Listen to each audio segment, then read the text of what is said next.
અમુક જો બોલ્યા બારા હોય. એક બેન ને એનો દીકરો જોવા આવ્યા, એના દીકરાને જોવા આવ્યા. મહેમાન બેઠેલા એટલે માને હરખતો હોય ને કે મારા દીકરાને જોવા આવ્યા છે. એ આવો બેન આવો, સા પી જાઓ, અમારે ઘૂઘૂન જોવા આવ્યા. તે એક બેનની માથે ભારો ને એમણે નીકળેલી એટલે કીધું કે એ બેન આવી ચાની રકેબી એઠી કરતી જા, અમારે ઘૂઘૂન જોવા આવ્યા. અરે કે બેન મારે ઉતાવળ છે. ઉતાવળ? અરે બેન ઘડી હેઠો ભારો નાખીને ચાની રકેબી એઠી કરતી જા. એ નાના બેન પણ મારે ઉતાવળ, પણ આવી તો ખરી મારા દીકરાને જોવા આવ્યા. તો ઓલી આવીને કહેતી ગઈ કોઈ ઓલો વાય આવે એને જોવા આવ્યા. મહેમાન નીકળી ગયા વંડિયું ઠેકીના. મૂંગી મરી હોત તો હું બાપનું જાતું હતું. માણસનો પરિચય વાણીથી હોય છે. એટલે પ્રથમ શરૂઆત વાણીથી હોય. બારસને દિવસે માં સરસ્વતી પાસે પ્રાર્થના કરી કે હે ભગવતી અમને મીઠી વાણી દે. ઓલી દીકરીને જોવા આવેલા એટલે દીકરી પીરસતી. એક કુટુંબને જાદુ બાપા બહુ સરસ કહેતા કે કુટુંબના છોકરાને જોવા આવ્યા અને તેથી જાદુ બાપા બહાર ગામ ગયેલા અને છોકરાને જોવા આવ્યા કોઈ કુટુંબના ગામના છોકરાને. અને હાંજના એ મહેમાન જાતા હતા ને બાપા એ જ બસમાંથી ઉતર્યા એટલે કીધું કે શું આવ્યા હતા? ફલાણા ભાઈ દીકરાને જોવા આવ્યા હતા. ત્યાં જાદુ બાપાએ પૂછ્યું કે કાં ગમ્યો દીકરો? તા ઓલા કે ના રે ના, છોકરો બરાબર નથી. તો આવડા કે અમને ખબર છે બરાબર નથી, પણ અમારે તો કઈ નીકળી ન જવાય. તમે તો નીકળી ગયા નથી હારો કઈ, પણ અમારી ઘેરે જ પધાર્યો, અમારે કેવો કેમ નબળો આને. આ બોર્ડ પાછું હરખું કરી જાવ.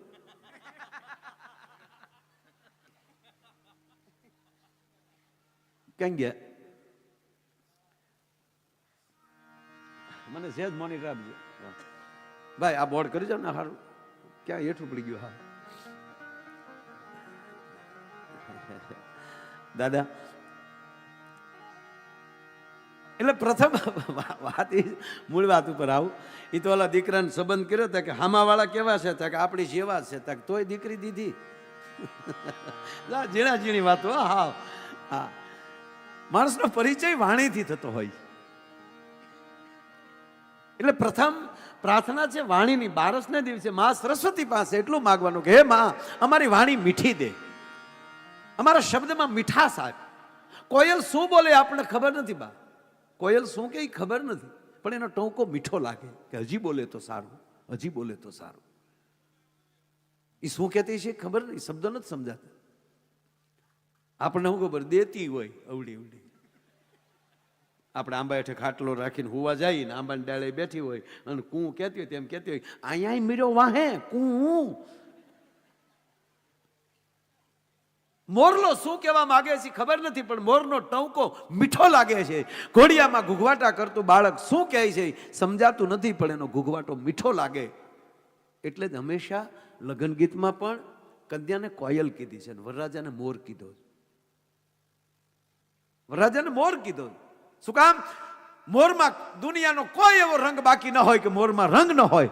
અને તેથી ભલે ગરીબનો દીકરો હોય પણ ભણતો હોય તેથી એની અંદર બધા રંગ હોય છે, બધા વાલ કરતા હોય છે. એટલે વરરાજાને મોર કીધો, કન્યાને કોયલ કીધી. જો આવું ન કરવું જોઈએ. મોર વરરાજો મોર હોય તો કન્યા ઢેલ હોવી જોઈએ, અને કન્યા કોયલ હોય તો વરરાજો હોય જ પણ કે નહીં કોઈ.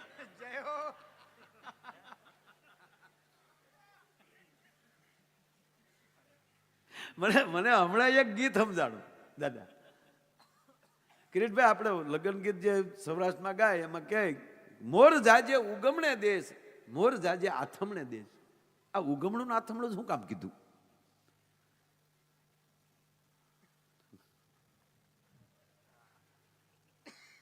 ઓતરાદું દખણાદું કેમ ન કીધું? શું કામ ખબર? સૌરાષ્ટ્રમાં ગાય કે અહીંયા ગાય તો અહીંયા ઓતરાદું દખણાદું ન કહેવાય ક્યાંય. મોરને મોકલાય જ નહીં. શું કામ? દક્ષિણમાં દીવ આવ્યું અને અહીંયા આવ્યું દમણ, અને ત્યાં મોરને મોકલો ડોહો કળા પૂરી ના આવે. એ માંડવે પોગે એવો નો રે.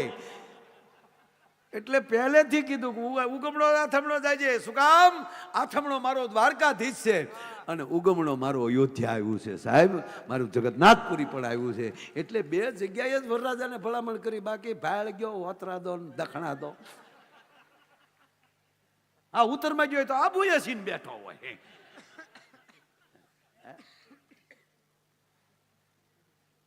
પ્રથમ પરિચય છે માણસનો વાણીનો. એટલે કન્યાને કોયલ કીધી, દીકરીને કોયલ જેવી કીધી. શું કામ?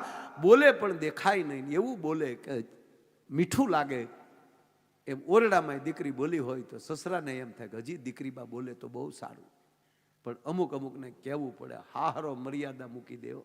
વો હવે સાના મના રહેજો, આ તો તમારા બાપની શરમે કઈ કહેતા નથી. આકાશવાણી માલી દૂરદર્શન થઈ જાય, સમજાય એને દાંત કાઢવાનો. ઝીણા ઝીણા પોઈન્ટ છે મારો બાપ.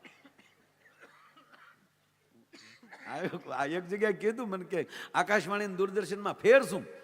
મેં કીધું બે માણા ઓરડામાં બાંધતા ને ગામ બહાર સાંભળતો હોય એને આકાશવાણી કહેવામાં આવે, પણ બાંધતા બાંધતા બજારે સડે એને દૂરદર્શન. આખું ગામ ભાળે પછી.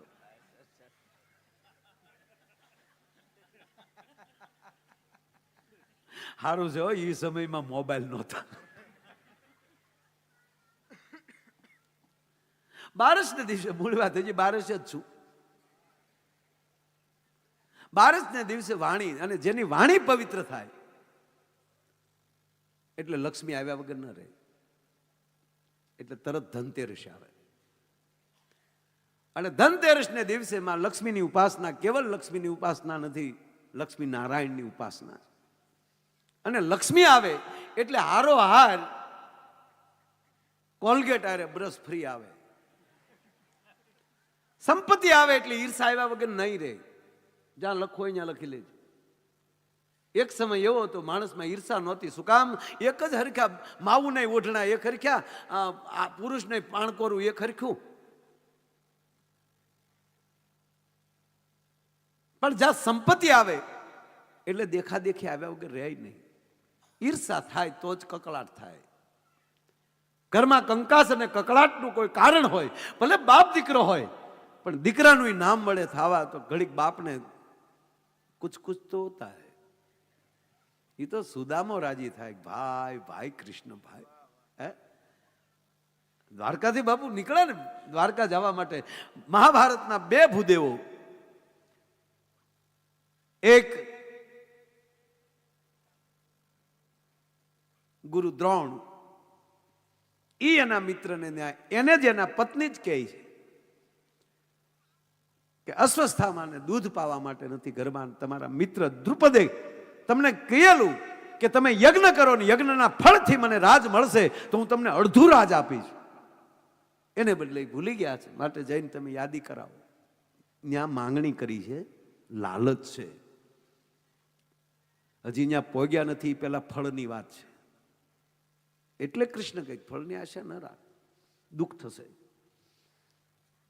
અને ગુરુદ્રોણના પત્ની એના મિત્ર પાસે, અહીંયા મિત્ર, બે મિત્રો જ છે, ત્યાં મોકલ્યા. ઓલું ઓળખ્યો નહીં, દોડવાની વાત તો ઘરે ગઈ. કોણ? કે હું નથી ઓળખ.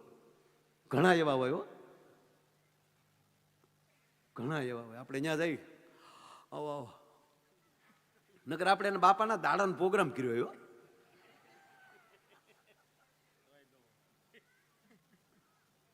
આવો આવો, કેમ છો? મજામાં?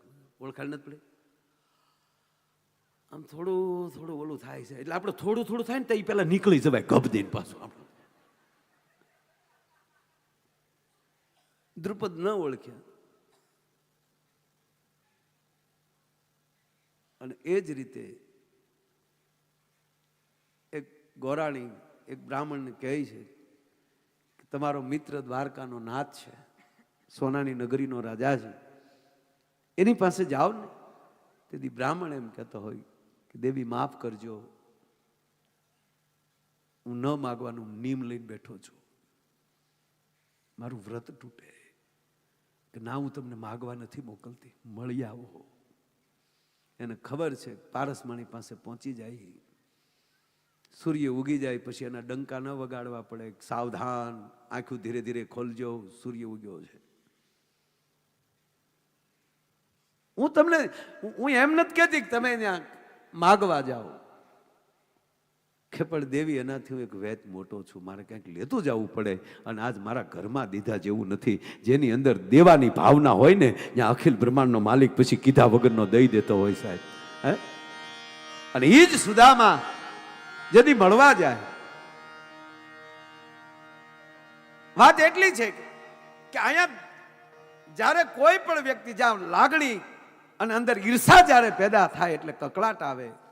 ગુરુ દ્રોણને ઈર્ષા થઈ. સારું થયા પછી પણ પાંડવ અને કૌરવોને જ્યારે એને વિદ્યા આપી દીધી અને પછી જ્યારે એમ કહેવાય શિષ્યોએ કીધું, પાંડવ અને અર્જુન અને દુર્યોધન બધા સાથે ભણતા ત્યારે કે ગુરુજી ગુરુ દક્ષિણામાં શું આપીએ, ત્યારે ઈર્ષાનો કોટો નહોતો ફૂટ્યો. એ પહેલા ઈર્ષા મોટી થઈ ગઈ છે, વગર ઉગે તાત્કાલિક હુકમ કરી દીધો કે દ્રુપદને બંધી બનાવીને મારી પાસે લાવો. જ્યાં ઈર્ષા આવે ત્યાં મહાભારત થાય. એટલે એ કાળી ચૌદશ આવ્યા વગર રહે નહીં, ધનતેરસ જાય એટલે. અને કાળી ચૌદશ ના દિવસે શું કરવાનું? પરિવાર માલિક કકળાટ કાઢી નાખવાનો, ઈર્ષા કાઢી નાખવાની. એટલે આપણે અળસ કાઢવા જાય, બળગડી અળસ કાઢવા જાય ને આપણી માવું માટલું લઈને ગઈ અળસ ને આવી લક્ષ્મી વળતા તાહળી વગાડતા આવે, માટલું ફોડી આવે. એક જગ્યાએ તો એક બેન અવડો મોટો ગોળો લઈને જતા હતા, મોટી માણ. દેરાણી જેઠાણીએ ટેકા રાખેલા. એક અરે સામૂહિક અળસ કાઢી યોજના, મોટી જબર માણ્યો. અને દેરાણી જેઠાણી વાહ ગાતા જાય, એ ગઈ અળસ નહીં આવી લક્ષ્મી ગઈ અળસ નહીં.